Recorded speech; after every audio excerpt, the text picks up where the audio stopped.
टाळ्या वाजवा जरा जोरात.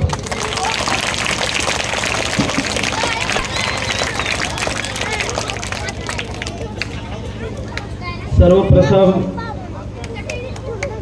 आमच्या सर्व महापुरुषांना वंदन करतो.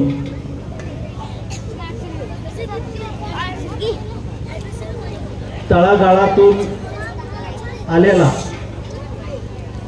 संघर्षाच्या वाटेवरती आपली पावलं उमटावत वेदनेचा हंबरडा कायम उरात घेऊन गाव कुसाबाहेरच्या गावगाड्यावर जन्माला आलेला एक कार्यकर्ता, आमच्याच कवठेमंकाळ तालुक्यातील ढालेवाडी या गावचे सुपुत्र असणारे केंद्रीय मंत्री, सामाजिक न्याय मंत्री, माजी खासदार कवी रामदास आठवले साहेब यांच्या वाढदिवसानिमित्त या सर्व कार्यकर्त्यांनी सोलापूर जिल्ह्यातल्या आज हा जो एक आगळा वेगळा कार्यक्रम या ठिकाणी आयोजित केला आहे त्याबद्दल मी सर्वांचं मनापासून कौतुक करतो, अभिनंदन करतो.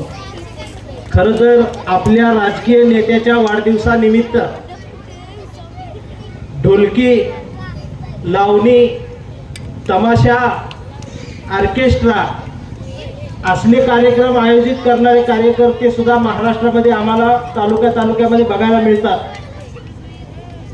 आज इथं जर गौतमी पाटील आणली असती तर सगळा जिल्हा एक झाला असता आणि मोठा कार्यक्रम घ्यावा लागला असता. पण गौतमी पाटलांच्या गर्दीत जाऊन नाचाची अवलाद होऊन जगण्यापेक्षा रायगडाच्या पायरीवर मावळ्यांनी सांडलेल्या रक्ताचा साक्षीदार जी पोरं होतात त्याच पोरांनी हा महाराष्ट्र, ही माती घडवलेली आहे.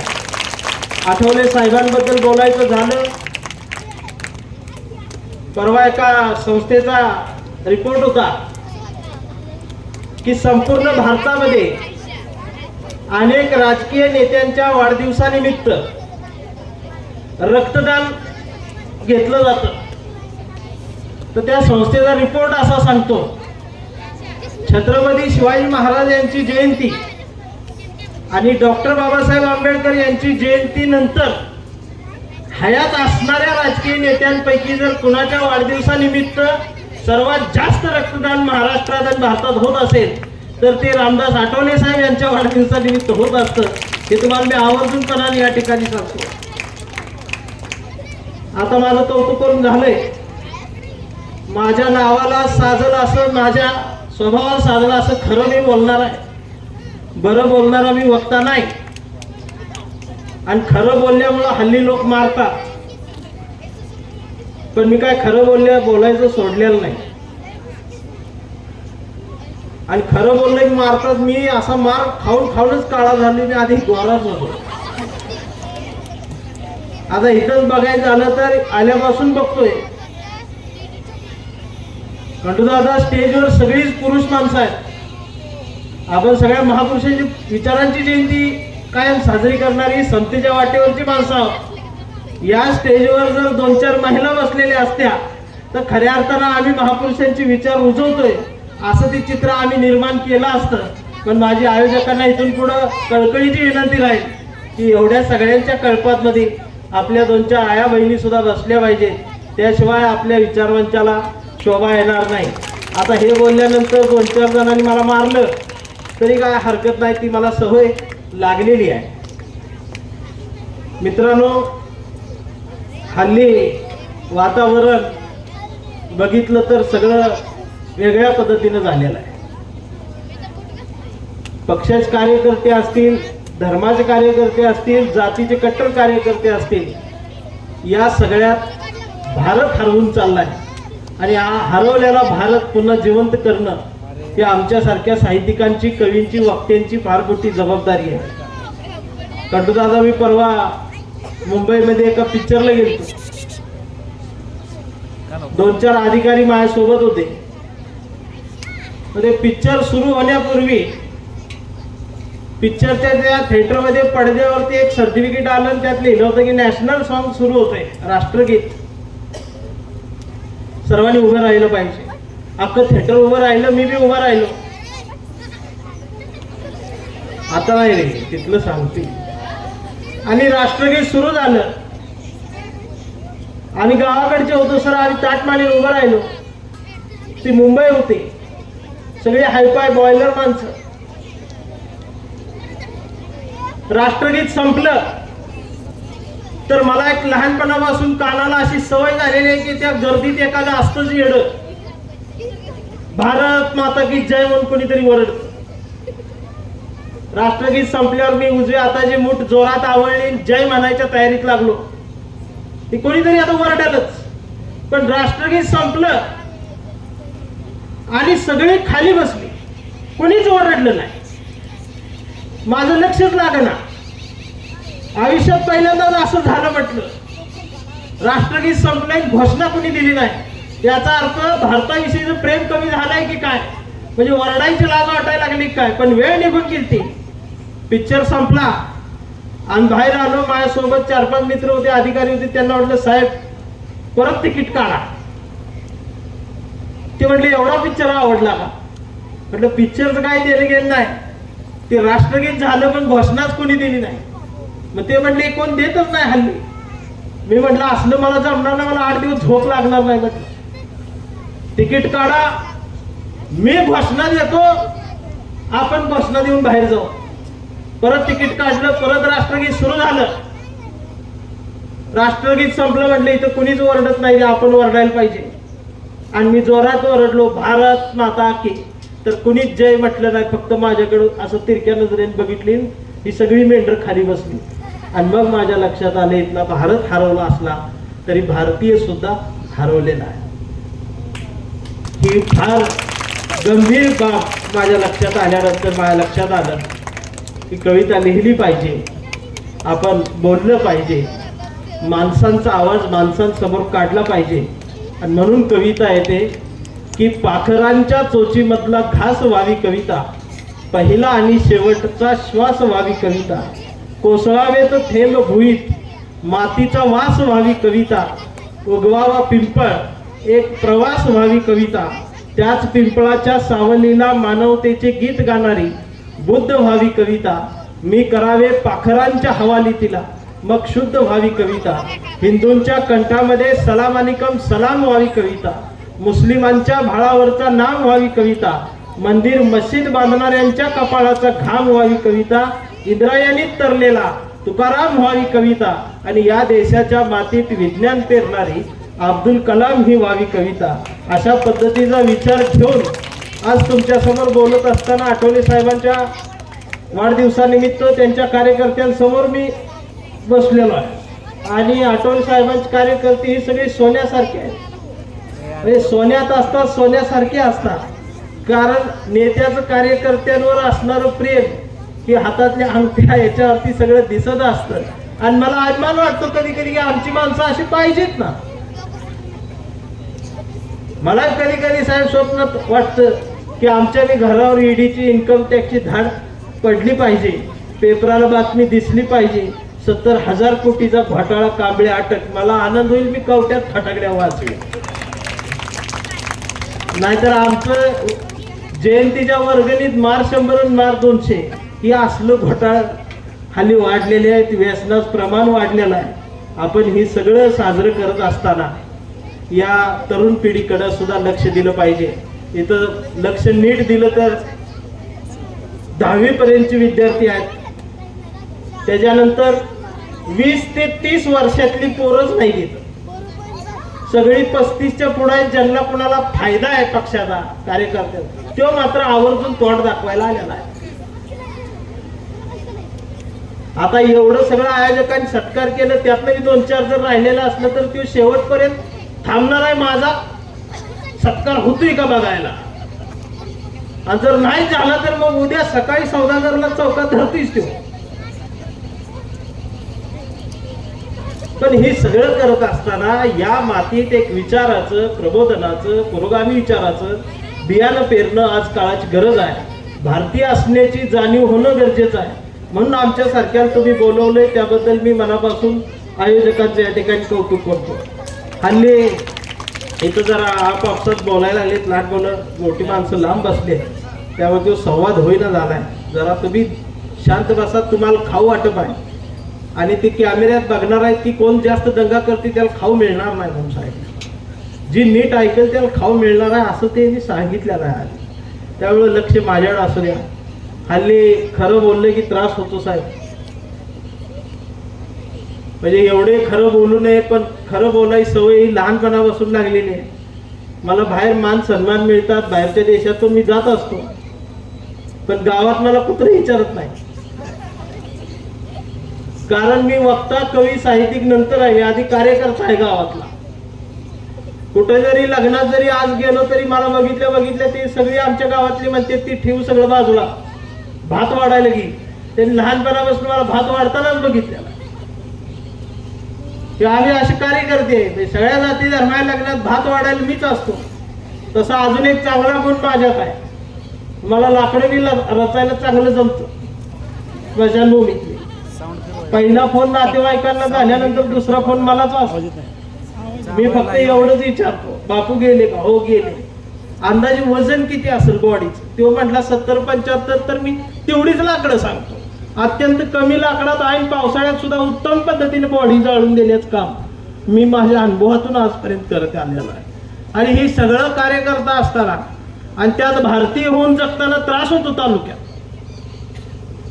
अशा भानगडीत परवा आमच्या चुलत भावानं लव्ह मॅरेज केलं आणि मुलगी मुसलमान होती, ती घेऊन पळून गेला. म्हणजे ह्या प्रकरणात माझा काहीच संबंध नाही. धर्म पेटला, ती सगळी कार्यकर्ते तलवारी घेऊन जा रस्त्यावर आली आणि त्यांनी धरला मलाच. मेन कार्यकर्ता ह्यो आहे म्हटली यांच्यातला. आणि आमच्या रात्री दारात 1:30 वाजता तलवारी घेऊन ही सगळी कार्यकर्ते धर्माचे कट्टर दार वाजवायला लागले. बायको म्हटली दार उघडू नका. मी म्हटलं नवीन बांधले ते तोडतील म्हटलं. मी दार उघडलं आणि लाईट लावली. लाईट एवढ्यासाठी लावली त्यांना मी अंधारात दिसावं. जसा मी दिसलो तशी या खांद्यावर एक तलवार, ह्या खांद्यावर एक तलवार, पाठीवर एक तलवार, पोटावर एक तलवार. आणि तो जोरात म्हटला तुम्हारा भाई हमारी लड़की को लेके गया. आणि मला खरं बोलायची सवय, मी लगेच म्हटलं हमारा भाई लड़की को लेके गया, ये ठीक है, लड़की भी गई, ये भी जरा बोलो. असं म्हटल्यावर ते अजून चिडलं. तेवढे ऐसा नहीं चलेगा. म्हटलं कैसा चलेगा वो बोलो. तेवढे हम उसको मारेंगे काटेंगे, हमारे धर्म में नहीं चलता.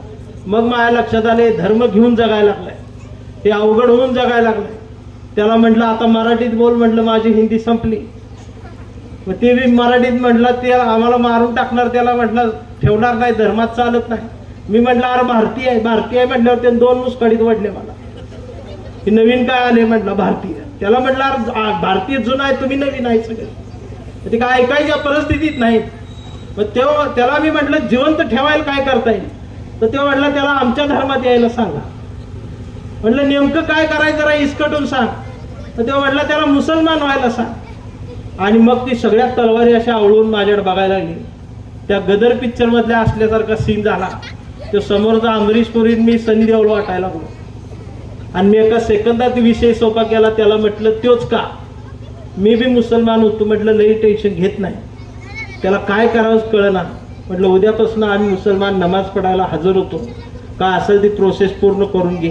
आणि आडनाव मी बदल म्हटलं, आमचं चंदनशिवचा वैताग आलाय, पण तिकडे शेर खान पठाण शेख असं उच्च कर म्हटलं आम्हाला. नाही परत इकडं आणून तांबोळीन मकानदार करून परत गावगाड्याच्या बाहेर ठेवू नको असं म्हटल्यावर त्याला काय करावं कळना. त्याची तलवार गळून पडली.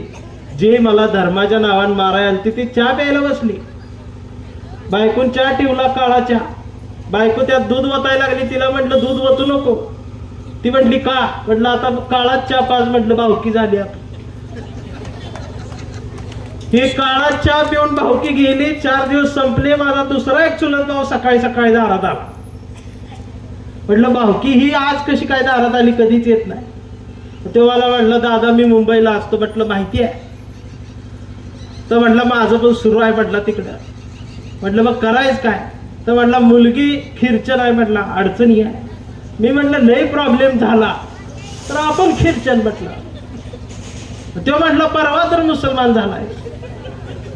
म्हटलं आता 1 आठवडा हिंदू, 1 आठवडा खिरचन, 1 आठवडा मुसलमान, 1 आठवडा बौद्ध, आणि अजून काय असलं शनिवार रविवार वाटून घ्यायचं. घराच्या बाहेर लिवायचं सर्व धर्म समभाव आणि घराचं नाव संविधान.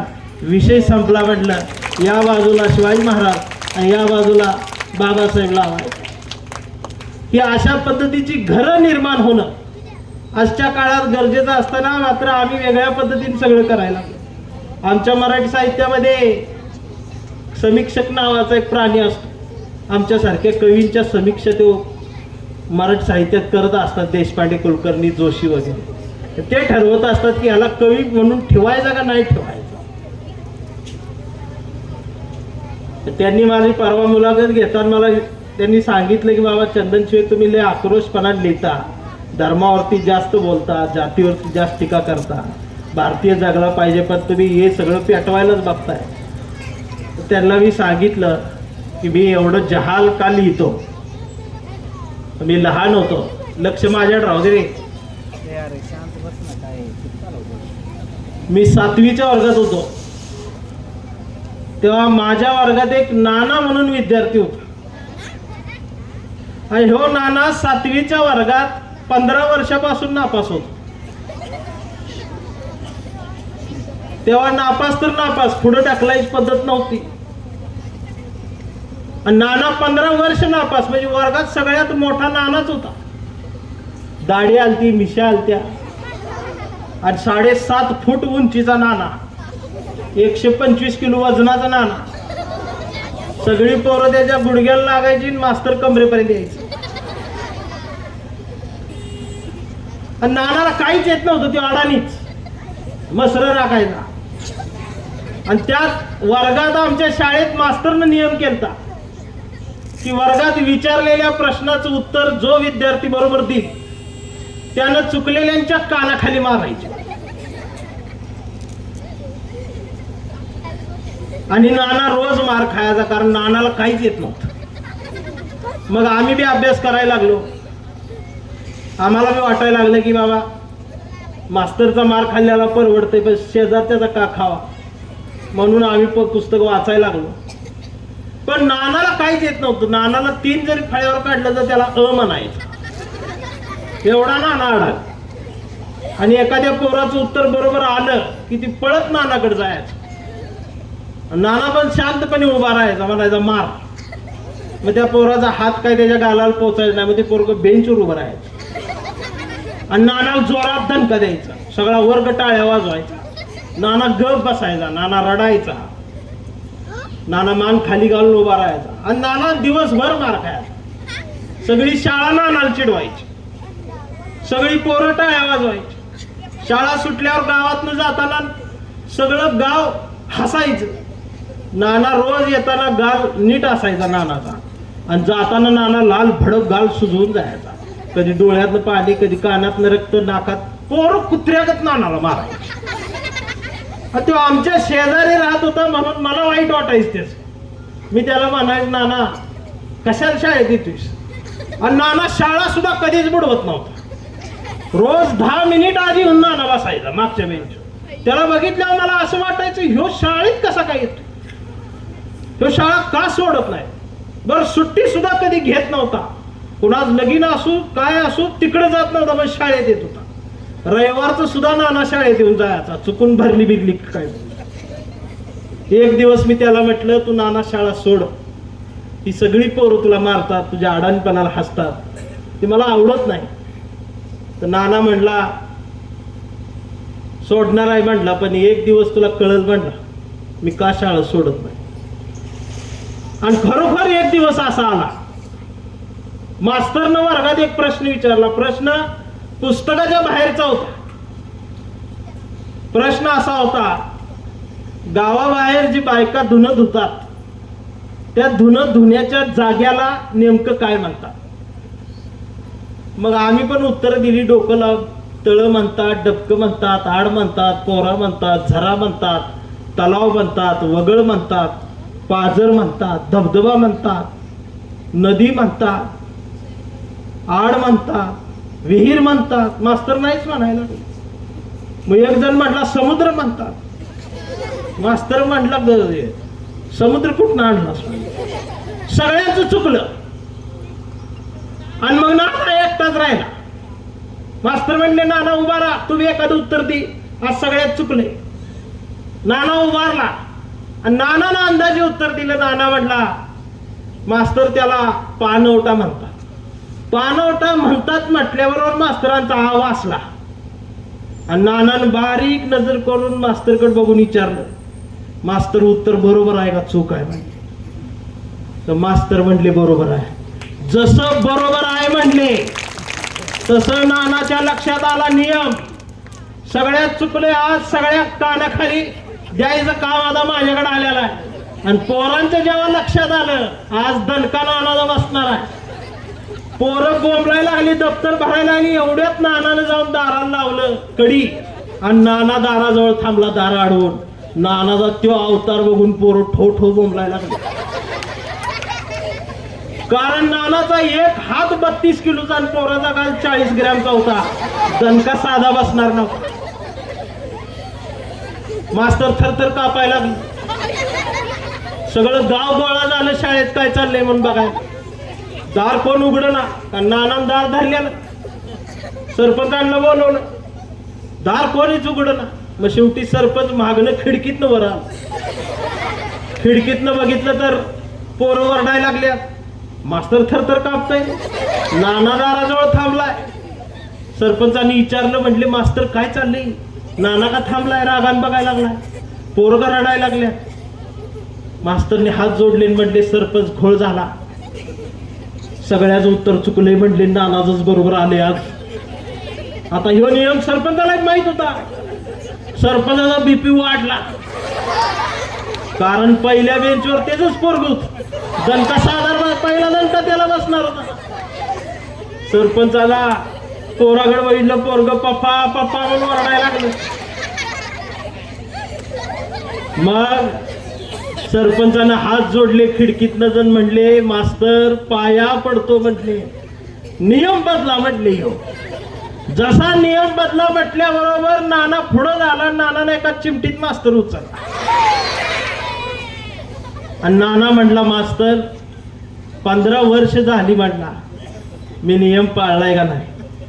मास्तर म्हटले होय नाना, आज जर नियम बदलला तर पहिला दणका तुम्हाला बसील म्हटलं. मास्तर गप खुर्चीत बसले आणि नानानं वर्गावर नजर टाकली आणि नानाला आठवायला लागलं, मला यानं कसं कसं मारलं होतं, मला त्यानं कसं मारलं होतं, मला यानं डोळ्यावर मारलं होतं, ह्यानं नाकावर मारलं होतं, ह्यानं कानावर बुक्की गाठली होती, ह्यानं तर लई जोरात दणका दिला होता.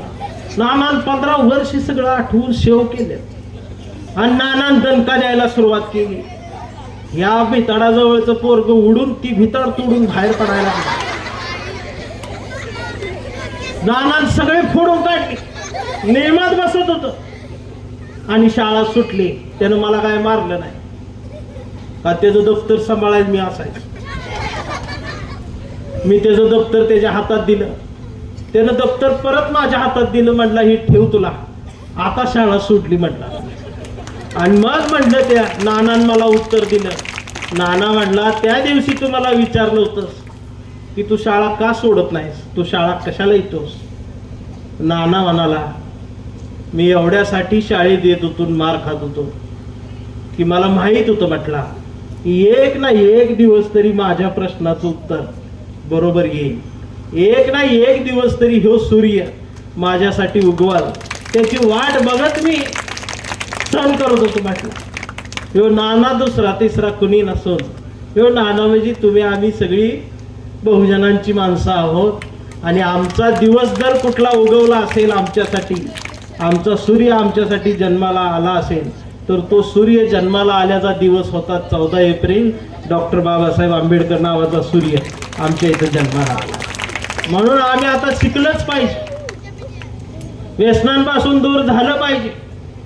दरवर्षी जयंती आम्ही बघतो साहेब, हल्लीची जयंती बघायला लागल्या की डोळ्यातनं पाणी येत. कारण तुम्हाला पर्याय नाही, डीजे लावल्याशिवाय मदत मिळत नाही.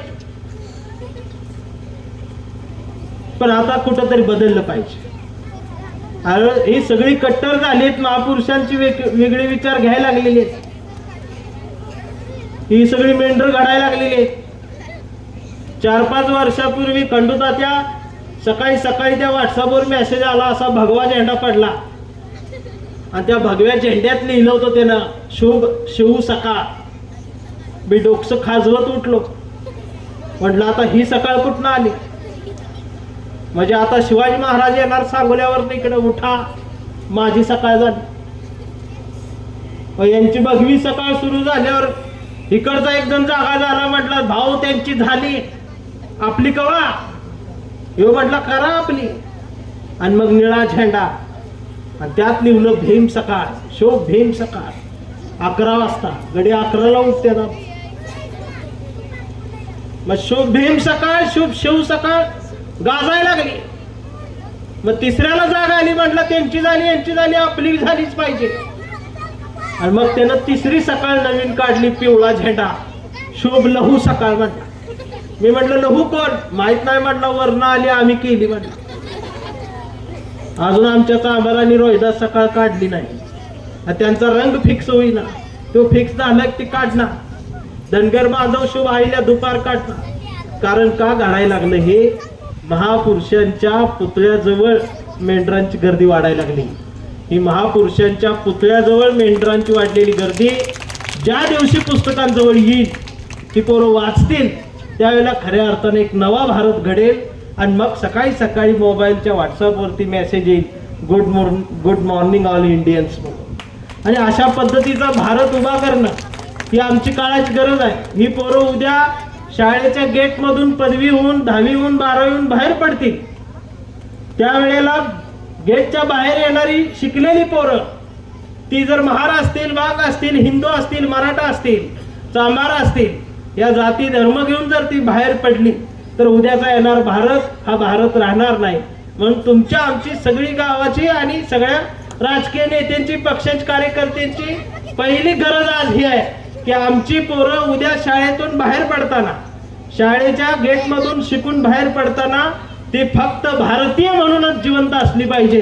तरच आम्ही खऱ्या अर्थानं असा भारत घडवला असं म्हणायला हरकत नाही.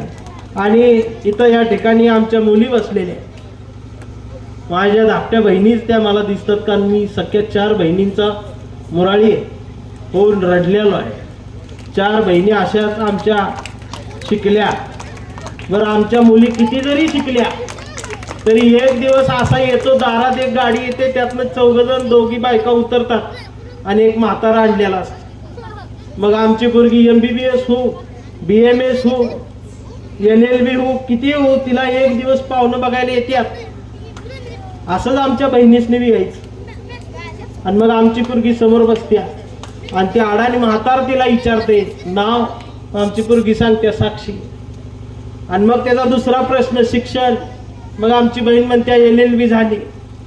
आणि मग ती म्हातार तिसरा प्रश्न विचारायची, स्वयंपाक येतो का म्हणून. तो प्रश्न ऐकला की माझं डोकं आउट व्हायचं. मी दारातल्या सगळ्या चपला उचलून त्यांना मारायचो आणि जोरात वरडायचो, स्वयंपाक करायला आमची बहीण शिकली का म्हणून. असं लई पाहुणं परत गेलं. मग आमच्या वडिलांना लक्षात आलं ह्याच्यामुळे लग्न मोडतंय. मग जेव्हा जेव्हा पाहुणं यायचं तेव्हा तेव्हा माझा हातपाय बांधून तोंडात बोळा घालून आतल्या खोलीत टाकायचे मला. आणि मला तिथं आत ऐकू यायचं. आणि ते प्रश्न ऐकला की स्वयंपाक येतो का, तेव्हा जोरात मी हातपाय खोडायचो. पाहुणे विचारायचा आतल्या खोलीत आवाज कसला येतो. वडील म्हणायचा कोंबड्या गाठलेल्या, बाहेर लई पळते द्या म्हणून. असं माझा हातपाय खोडून माझ्या 4 बहिणी नेल्या. माझी या पोरींना इथल्या विनंती आहे आज या कार्यक्रमानिमित्तानं की माझं एक स्वप्न आहे, एक दिवस असा निर्माण करा, असा निर्माण करा, एक दिवस आमची पोरगी आम्हाला म्हटली पाहिजे की पप्पा मग आता वेल सेटल झाली, पगार झालाय, गाडी घेतल्या, लग्नात वय झाले, लग्न करायचं आहे, चला मुलगा बघायला जाऊ. आणि मग आमची पोरगी गाडी चालवल, तिच्या बाजूला आम्ही बसू आणि मग त्या पोराच्या घरी जाऊ. मग ती पोराला येऊ दे सरबत घेऊन पुढं हॉलमध्ये. आणि मग आमची पोरगी विचारल त्याला नाव काय, ती म्हणल अक्षय. पोरगी विचारल त्याला शिक्षण, ती म्हणल BA झालंय. मग दात दाखव, जीभ दाखव, काय तंबाखू, मावा, येसन काय. आणि मग आमची पोरगी जाग्यावर आम्हाला म्हणाल की पप्पा this candidate is selected or not selected. जागेवर फैसला आमच्या पोरी करते. त्यावेळेला सावित्रीनं भिडेवाड्यातल्या वर्गावर पहिली अक्षरं जी गिरवली त्या अक्षरांचा विजय या मराठी मातीनं, मराठी पोरींनी केला असं म्हणायला हरकत नाही. आणि तरुण पोरांचं बघितलं, जाती धर्मा नावात कट्टर तर झाले, आमच्यातली तर एवढी झाली ती हल्ली. त्या टू व्हीलरवर जय शिवराय, त्या टू व्हीलरवर जय भीम, आणि ती जयंतीला पुंगळी काढते, टार टार टार सुरू असते. ते चौकात येत आहे, तोंडात मावा, जय जय शिवराय.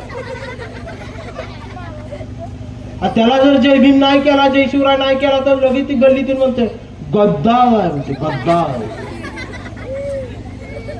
मग मला संध्याकाळी कळलं तिची टू व्हीलर हप्त्यावर आहे म्हणून. 2 हप्ते राहिलेत त्याच. ही अवस्था आहे आमची. दारू पिऊ नका म्हटलं तर ती अंगावरच येतात, मारते तीच मला. तुझ्या बापाची पितो का म्हणते. मी हल्ली दारू पिऊ नका म्हणायचं बंद केले, उलट मी म्हणतोय तू पी, पण कशी पी. स्वतः 4 मजला बांध बंगला मोठा, वरती टेरेसला जा, सुंदर तुझा टेबल, सुंदर तुझी खुर्ची, तिथं बस. संध्याकाळी घे तुझा ब्रँड, आण तुझा ग्लास, पण ग्लास सुद्धा असा पाहिजे अख्ख्या सांगोल्या तालुक्यात चर्चा पाहिजे, काय कार्यकर्त्याचा ग्लास आहे. बायको असा बर्फ घेऊन आली पाहिजे, आणि मग चकण्याला काजू बदाम पापलेट सुरमई असा घेऊन बस, आणि मग तिथं मारपे. तू लगा सडले खारीडा फुटल्या शेंगदाणं हातबट्टी मारणार, जळबीम मारणार, तुझ्या कानाखाली दिली पाहिजे कुठंतरी. ही कुठंतरी सुधार बाय. आधी जयंती नाचतंय. मागच्या वर्षी त्याच्या दोस्त पिऊन पिऊन मेल्या नाही वरून खराब, म्हणजे जयंतीत नाचताना त्याला आठवण येत्या. भाऊ रमेश भाऊ गेला बरं का, आठवण येत्या. मग भर अजून 90 भर म्हणते. मग त्याच्या पुढच्या वर्षी यो फोटो. ही आमची अवस्था आम्ही हातान करून ठेवली. अजूनही या देशात शिक्षक आहेत, अजूनही या देशात मास्तर आहेत, म्हणून देश जिवंत राहिला आहे. आणि त्यांच्यावरती खऱ्या अर्थानं फार मोठी जबाबदारी तुम्ही आम्ही केलेली आहे. आता बऱ्याच जणांच्या डोक्यात असतं, नेत्याच्या वाढदिवसाला असला कार्यक्रम कशाला पाहिजे, शाळेची पोरं कशाला बसवायची, आणि वक्ताच कशाला बोलवायचा, बोलवायचा तर असलाच कशाला बोलवायचा, दंगलकारच कशाला बोलवायचा. तुम्हाला चांगला मराठीतला कोण भेटला नाही का. त्याला काय माहित नसते ना, ती उगाच आबाळ हाणत असते, कायम निगेटिव्ह बोलायचं. तर माझा एक दोस्त असाच होता, निगेटिव्ह बोलायचा. तो मला एक दिवस म्हटला चल मुलगी बघायला जाऊ. म्हटलं मी नाही येत, मी कशाला येऊ. तो म्हटला तू सोबत असलास म्हणजे मला पसंत करतील म्हटलं. म्हणून मी त्या संग गेलो. तर मुलगी विदर्भात होती, अकोला जिल्हा. आम्ही महाराष्ट्र एक्सप्रेसने गेलो. विदर्भात जशी गाडी घुसली तर सगळा कापूसच दिसायला लागला. आजपर्यंत आम्ही ऊसच बघितलेला. एवढा कापूस बघितल्यावर याच्या डोक्यात आलं, म्हटलं एवढ्या कापसाच काय करायचं.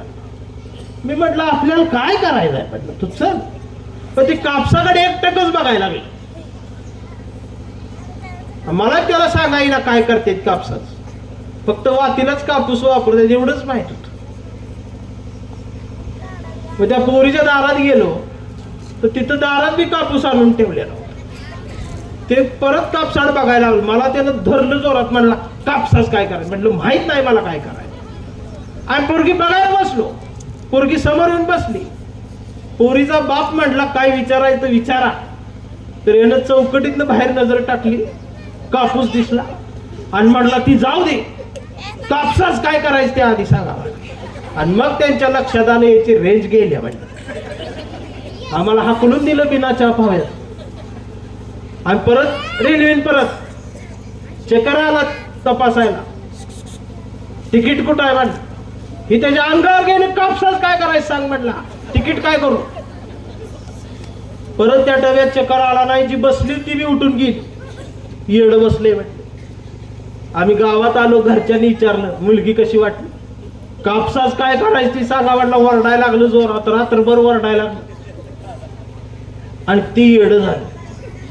त्याची दाढी वाढली, केस वाढली. घरच्यांनी पण ववाळून टाकला, दिला सोडून. सगळ्या दवाखान्यात धावलं पण ती काही शहाणं झालंच नाही. मग ते पोरं सगळी चिडवायची, कापसाच काय झालं, कोणी त्याला कापूस दाखवायची, कापूस दिसला की एड्यागत करायचं, लयच एड्यागत करायचं. आमच्या गावातला हॉटेलवाला त्याला भजी खायला द्यायचा राहिले, मग ते भजी खात झाडाखाली बसायचं. परवा असंच ती बसलो होत, मग त्याने शेवटचा भजी असा तोंडात टाकला आणि ज्या पेपरात भजी दिलत त्या पेपरात त्यानं बातमी वाचली. बातमी आली की कापूस जळून राख झाला. आणि मग ही जोरात ओरडलं, जळायत ठेवला होता म्हटलं कापूस, आणि ते शान झालं. आता ज्याच्या डोक्यात असतंय की असला कार्यक्रम कशाला, हे असलंच का, तर तुला जाळायचंय तू येत. ती समाजाला अशा कार्यक्रमांची गरज आहे. ती कुणाच्या वाढदिवसानिमित्त होती, कुठल्या जयंतीने, हे जस काय देणं घेत असते, इथं समाजाला त्याची गरज आहे, त्याची गरज आहे. संध्याकाळी 7 नंतर आमच्या पोरी बाहेर काढायची हिंमत होत नाही. आज 3 वर्षाच्या मुलीवरती बलात्कार होतोय. एसटीचं नाव शिवशाही आहे, पण शिवशाही असणाऱ्या एसटीत पोरीवर बलात्कार होतोय. हे आम्हाला मान खाली घालायला लावणाऱ्या घटना घडत आहेत. बाबासाहेबाच्या गाण्याची रिंगटोन वाजवली म्हणून खून होतोय, हे आम्हाला मान खाली घालायला लावणाऱ्या घटना आहेत. याचा अर्थ आम्ही पेटलो पाहिजे असा होत नाही, तर पेटल्यानं विझवलं पाहिजे या त्याचा तुझा अर्थ घेऊन सगळ्या जाती धर्माला जोडून त्यातलं एक नवा भारत कसा घडता येईल. कारण आताची जी ही शेवटची जातीवादी पिढी जी राहिली ना, ही मेल्याशिवाय आमची सुटका नाही. ही लई कडू आहे. मिशा पिळून जातीचा अभिमान बाळगणारी ही पिढी मिली पाहिजे. यांची लाकडं मीच रचणार आहे, ती रचलीच पाहिजे. महाराष्ट्र हा बाया नाचवणाऱ्या पाटलांचा नाही, महाराष्ट्र हा बाई वाड्यावर या म्हणणाऱ्या मराठ्यांचा नाही. पण आम्हाला त्याच पाटलांचा इतिहास जास्त सांगितला गेला. पण याच महाराष्ट्रात आम्हाला छातीला कवटाळून बहुजनांच्या लेकरांना कर्ज काढून शाळा उभा करणाऱ्या कर्मवीर भाऊराव पाटलांचा हा महाराष्ट्र आहे, हे ठणकावून सांगण्याची गरज आज तुमच्यावर आमच्यावर आलेली आहे. म्हणून समारोप करताना मी एवढंच म्हणेन की मित्रांनो, महापुरुष वाचत असताना मनगटात शिवाजी महाराज घट्ट ठेवा, डोळ्यासमोर अण्णाभाऊ साठे धरा, डोळ्यासमोर अण्णाभाऊ साठे आणि मनगटात शिवाजी घट्ट ठेवला आणि मेंदूत आंबेडकर नीट बसवला तर खिशात गांधी आपोआप येतो. ही जगण्याचं आजकालच्या काळातलं साधं सूत्र आहे. म्हणून जास्त तुमचा वेळ न घेता मोठं व्हा, शिका. बाबासाहेबांनी सांगितले शिका, संघटित व्हा आणि संघर्ष करा. शिकलं पाहिजे, संघटित झालं पाहिजे, संघर्षही केला पाहिजे, परंतु कुठंपर्यंत संघर्ष करायचा हेही प्रत्येकाने ठरवलं पाहिजे. आमच्या महापुरुषांचे विचार आम्ही जपत असताना पुतळ्याभोवळ समोर गर्दी करून मेंढरं व्हायचं की विचारांच्या पुस्तकांजवळ जाऊन माणूस व्हायचं, भारतीय व्हायचं, ही खऱ्या अर्थानं ठरवणारा हा मंडप इथल्या आयोजकांनी उभा केला. आणि या मंडप उभा करणाऱ्या सौदागर दादाचं, त्यांच्या कार्यकर्त्यांचं मला मनापासून कौतुक वाटतं, अभिनंदन करावंसं वाटतं. आणि तुम्ही सुद्धा कधीतरी आता फॉर्च्युनर BMW मधनं उतरलं पाहिजे. आमची कांबळे बाय, वाघमारे बाय सोप्यावरती बसली पाहिजे. समोर 48 इंचाचा कलर TV HD लावला पाहिजे, त्यावरती सावित्रीची सिरियल पाहिजे. तिनं दुसरी लावली, तिला खिडकीतनं बाहेर टाकलं पाहिजे. सावित्री सिरियल बघत तिने किचनकडे बघून आवाज दिला पाहिजे, मॅडम 2 कप चहा टाका, मॅडम चहा घेऊन आली पाहिजे पुढं, आणि ती जय भीमराय जय शिवराय म्हटली पाहिजे. अशा पद्धतीचा एक नवा भारत, नवा महाराष्ट्र तुम्ही आम्ही जर घडवला तर खऱ्या अर्थाने एक वेगळं चित्र निर्माण येईल. मी आभार काय मानणार नाही, पण एखाद्याला माझा राग आलाच असेल मी बोलल्यानं, जातीवाद्याला वगैरे कट्टर त्याला, तर बाबा मला इथनं सुखरूप जाऊ दे. उद्या परत मला दुसरीकडे जायचं आहे, कळबीला कार्यक्रम आहे, नंतर विदर्भ आहे, नंतर मराठवाडा गाठायचा, आणि ही करून मला केम्ब्रिजला खंडूदाद्या परत मला 15 जानेवारीला मला केम्ब्रिजला आमंत्रित केलेला माझ्या कविता ऐकायला. त्या कविता मी काय घेतलेल्या नाही आज इथं, सगळी लहान मुलं आहेत. म्हणून आभार न मानता एवढंच म्हणेन की आभारांचे भार कशाला, हे सत्कारांचे हार कशाला, मनात एक घरटं बांधूया महापुरुषांच्या विचारांचं, त्या विचारांच्या घरट्याला दार कशाला, झुळझुळत्या झऱ्याला पाणी देत राहूया, मिनमिनत्या सावित्रीच्या ज्ञानाच्या दिव्याला उजेड देत राहूया. जोपर्यंत महापुरुष आम्हाला साथ घालत राहतील त्याला असाच प्रतिसाद देत राहूया. जाता जाता माझ्या बायकोन मला सांगितलेलं भाषण मी तेवढं 2 मिनिटात सांगतो, कारण मी ते फेसबुक मला त्यातलं मोबाईलमधलं जास्त कळत नाही. ती माझं सगळं बायको हँडल करत असती, ती जास्त शिकलेली इंजिनियर असल्यामुळं. तर तिनं मला सांगितलं की भाषण संपल्यावर एवढंच बोला. माझं फेसबुकला दंगलकार नितीन चंदनशिवे नावाचं पेज आहे. ते जे फेसबुकला असतील ते तिथं अख्खं जगातली लोक माझं वाचतात. तर ते पेज फॉलो करा, लाईक करा, कमेंट करा, शेअर करा. आणि ते काय म्हणते सबस्टेशन काय 77 सबस्क्राईब करा. काय करायची करा. मला तुम्ही या ठिकाणी या निमित्तानं बोलवलं. धन्यवाद. आभारी.